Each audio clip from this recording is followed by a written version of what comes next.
Hi అండి, welcome to Rani handmade. ఎప్పటి నుంచో సెంట్రల్ క్లిప్ మేకింగ్ అనేది వీడియో చేయాలని అనుకుంటున్నాను, కానీ టైం అయితే కుదరలేదండి.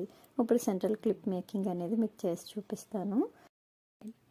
మరొక సెంట్రల్ క్లిప్ మేకింగ్తో అయితే నేను మీ ముందుకు వచ్చానండి. లాస్ట్ టైం సెంట్రల్ క్లిప్ పైన లోటస్ ఫ్లవర్ని అయితే మేక్ చేశాను. ఎవరైనా చూడకపోతే ఆ వీడియోని కూడా ఒకసారి చెక్ చేయండి. ఇప్పుడు ఈ సెంట్రల్ క్లిప్ పైన స్క్వేర్ షేప్ మల్టీ కలర్ కుందన్స్ని అయితే నేను తీసుకున్నాను. ఈ స్క్వేర్ షేప్ కుందన్స్తో మేకింగ్ అనేది చాలా ఈజీగా అవుతుందండి. ఎవరైనా కూడా ఇంట్లో ఈజీగా ఈ క్లిప్ని అనేది మేక్ చేసుకోవచ్చు.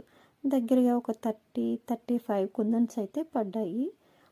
ఒక 10 గ్రామ్స్ కుందన్స్ అయితే ఈజీగా సరిపోతాయని అనుకుంటున్నాను. మల్టీ కలర్ అవటం వల్ల ఏ శారీ మీదకైనా డ్రెస్ మీదకైనా కూడా ఈజీగా మ్యాచ్ అయిపోతుంది. స్క్వేర్ షేప్ కుందన్స్తోనే వైట్ కలర్ క్లిప్ ఒకటి మేక్ చేశాను. అలాగే గోల్డ్ కలర్ క్లిప్ కూడా ఒకటి మేక్ చేశానండి. అది కూడా వీడియోస్లో ఉంటుంది. వైట్ గోల్డ్ కన్నా ఈ మల్టీ కలర్ కుందన్స్తో మేక్ చేసిన క్లిప్ లుక్ బాగుందండి.